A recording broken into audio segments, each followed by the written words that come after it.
সবাইকে নববর্ষের শুভেচ্ছা জানিয়ে একটা রেসিপি শেয়ার করছি, যেটা নববর্ষতে সবারই কম বেশি বানানো হয়ে থাকে।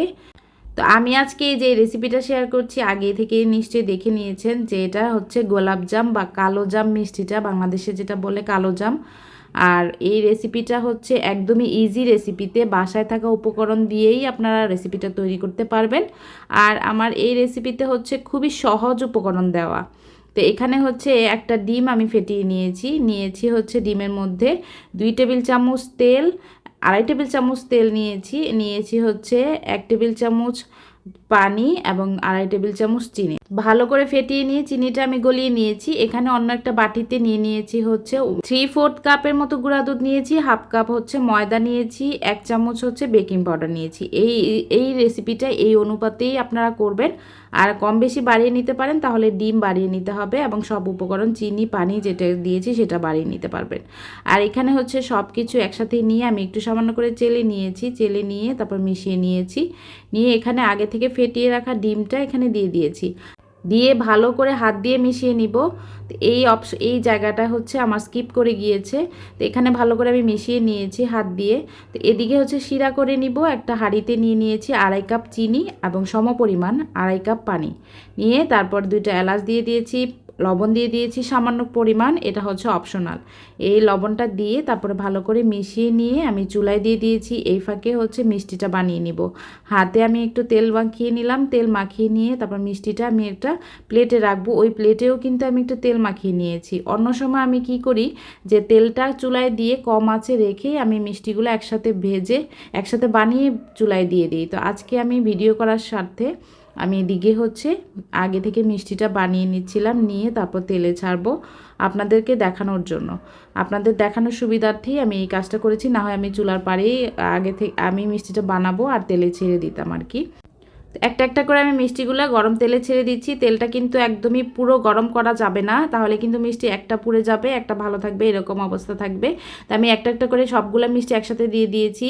সব এক কড়াইতেই হয়ে যাবে, আলাদা আলাদা করে আর ভাজতে হবে না, তাই একসাথেই দিয়ে দিয়েছি। দিয়ে তারপরে নাড়ার মধ্যে রাখতে হবে। এই মিষ্টিটা হচ্ছে নাড়ার মধ্যে রাখতে হয়। আর মিষ্টি দেখবেন নিজে নিজে ঘুরে যাবে।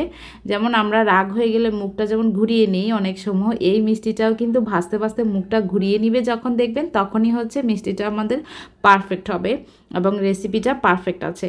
তো আমার মিষ্টিটা দেখতে পাচ্ছেন নিজে নিজে কিন্তু ঘুরে যাচ্ছিল, আর আমি স্প্যাচুলা দিয়ে একটু সামান্য নেড়ে নেড়ে উপর নিচ করে দিচ্ছিলাম। তো আমার মিষ্টিটা ভাজা হয়ে গিয়েছে। আমি লাল এই কালারই এই পর্যন্তই রাখবো, আর বেশি গাঢ় করবো না। আমার কাছে বেশি গাঢ় করলে এই মিষ্টিটা কেমন যেন ছোবা ছোবা লাগে আমার কাছে। তো আপনারা চাইলে এর চেয়ে গাঢ় করতে পারেন। তো আমার মিষ্টির তেলটা অনেক রয়ে গিয়েছে, এই তেলটা আমি পরবর্তীতে কাজে লাগিয়ে ফেলবো, যেহেতু আমার মিষ্টি সামান্য মিষ্টি ছিল, বেশি তেলটা পুড়ে নাই।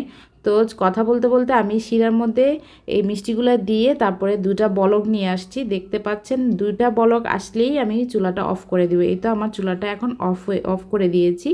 তো আস্তে আস্তে শিরাটা হচ্ছে মিষ্টিটা সোপ করে নিবে, মানে মিষ্টিটা খেয়ে ডাবল হয়ে যাবে। আপনারা পরবর্তী ভিডিওতে দেখতে পাবেন আমার মিষ্টিটা কতটা ফুলে ডাবল হয়ে গিয়েছে মাশাল্লাহ।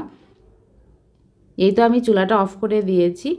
চুলা অফ করে দিয়ে ঢাকনা দিয়ে ঢেকে রেখে দিব অনেকক্ষণের জন্য, মানে প্রায় 3-4 ঘন্টা ছিল আমার ঢাকনা দিয়ে ঢেকে রেখে দিয়েছি। তো মিষ্টিটা আমি এখন পরিবেশন করব। একটা মাটির হাঁড়ি নিয়েছি, নববর্ষের ভিডিও যেহেতু একটু মাটির হাঁড়ি না হলে হয়।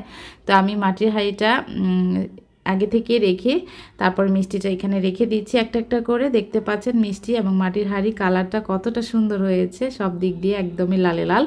তো যাই হোক, এখানে আমার মিষ্টি সবগুলা পারফেক্ট হয়েছে। আমি সবগুলা চেক করে দেখেছি।